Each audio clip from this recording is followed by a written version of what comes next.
ଜଙ୍ଗଲରେ ଗୋଟିଏ ପୋଖରୀ ଥାଏ। ସେଠାରେ ଅନେକ ମାଛ ଓ କଙ୍କଡ଼ା ରହୁଥିଲେ। ପୋଖରୀ କୂଳରେ ଏକ ଗଛରେ ବଗଟିଏ ରହୁଥିଲା। ଖରାଦିନ ହେତୁ ପୋଖରୀରୁ ପାଣି ଶୁଖିବାକୁ ଲାଗିଲା। କମ୍ ପାଣିରେ ମାଛମାନଙ୍କୁ ରହିବା ପାଇଁ ଅସୁବିଧା ହେଲା। ବଗଟି ବହୁତ ଚତୁର ଏବଂ କପଟ ପ୍ରକୃତିର ଥିଲା। ସେ କେମିତି ସବୁ ମାଛମାନଙ୍କୁ ଖାଇବ ବିଚାର କଲା।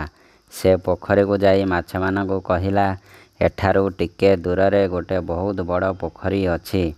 ସେଠାରେ ବହୁତ ପାଣି ଅଛି। ସେଠାରେ ତୁମେମାନେ ଆରାମରେ ରହିପାରିବ। ମାଛମାନେ ଭାବିଲେ ବଗ ଠିକ୍ କହୁଛି।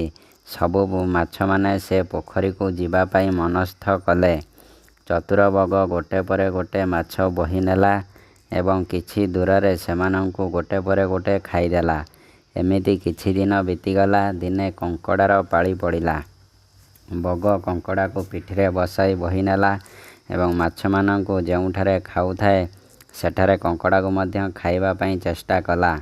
କିନ୍ତୁ କଙ୍କଡ଼ା ତା ଧାରୁଆ ଗୋଡ଼ରେ ବଗର ବେକକୁ ଚିପି ଧରି ମାରିଦେଲା।